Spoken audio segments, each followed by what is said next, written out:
Hey everybody, today we began chapter 2 in physics and we started with a review of distance versus displacement. So things that we have already established. Distance is generally represented with a lowercase d as the symbol.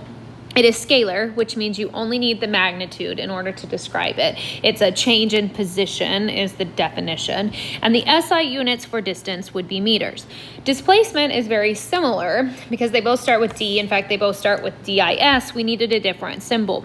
So the symbol we give it is delta x, and we put this little arrow above it to show that it is a vector. Displacement is defined as distance in a given direction, so it's a vector. That means that you need both magnitude and direction. And the equation, which we already discussed, is the displacement is equal to final position minus initial position. All right, so today we went a little bit further and we discussed speed versus velocity. So speed is given the variable lowercase s, and it is a scalar quantity. Speed is defined as the distance traveled divided by the change in time. So s equals d over delta t.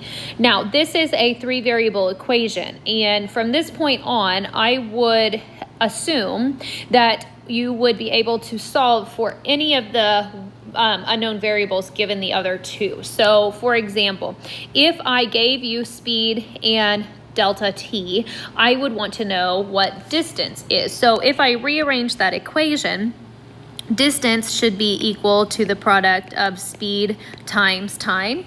What about if I gave you the speed and the distance and I wanted you to tell me the time? So if I essentially rearrange this equation to solve for time, that would be equal to distance divided by speed. So make sure that you understand how we got from the original equation to those two, and I would expect you to be able to solve problems involving that type of math.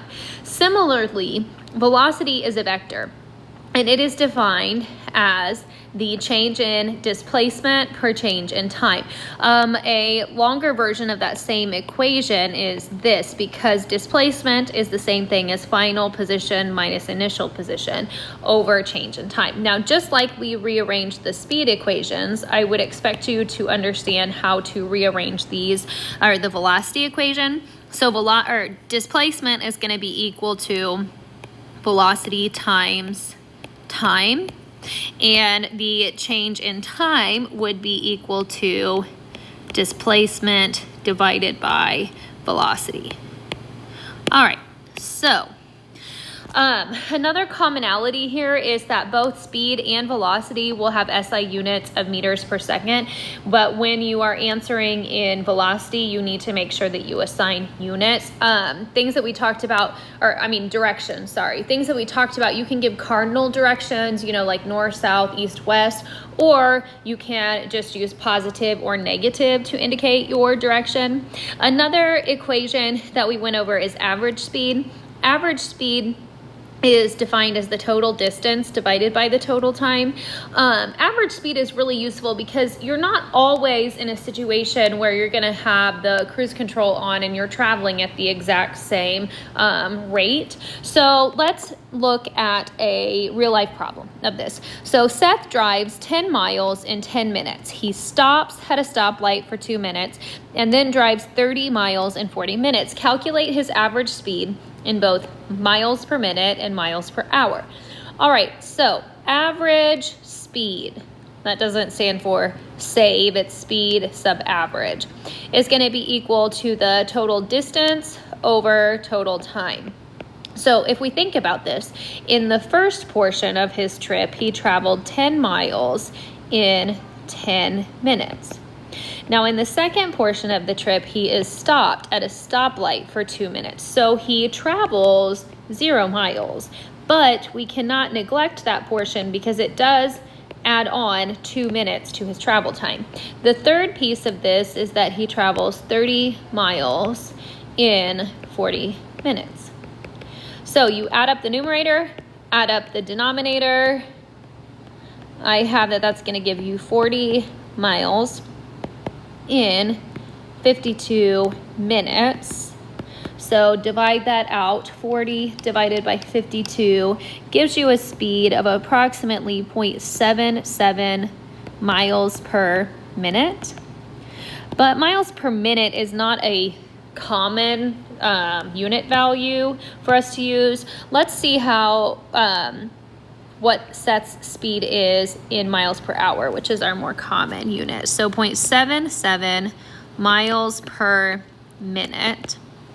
All right, we need to get rid of the minutes and go to hours. I put minutes on the numerator of my conversion because I need it to be opposite, so it will drop out. We know that 1 hour is the same thing as 60 minutes. So you take 0.77 times 60. Seth's speed is about 46.2 miles per hour. All right. The main thing there is don't forget to factor in any stopped time because that does add on to your total time. All right, our second example is a student walks 40 meters east, then 40 meters west in 120 seconds. Calculate her speed and velocity. So speed equals distance divided by time. All right, so she goes 40 meters east, but we don't care about direction for speed, plus 40 meters west, and her total time is 120 seconds.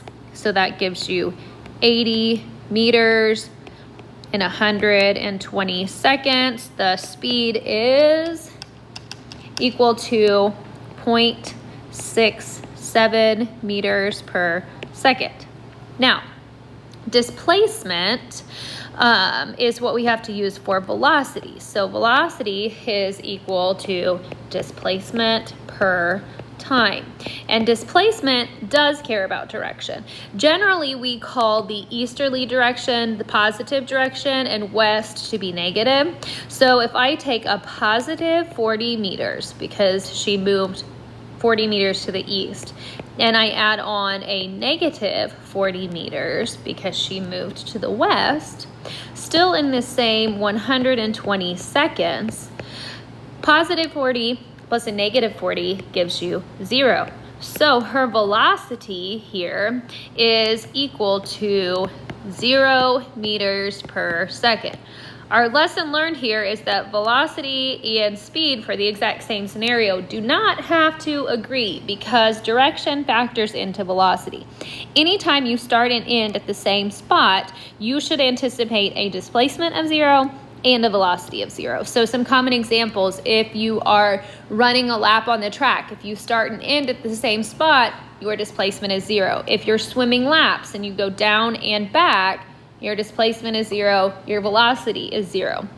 And that's why to the general public, most of the time we refer to things in speed because we are concerned with the rate of travel, not necessarily the direction always. So please remember that speed is a scalar quantity and is based off of distance per time. Velocity is a vector quantity and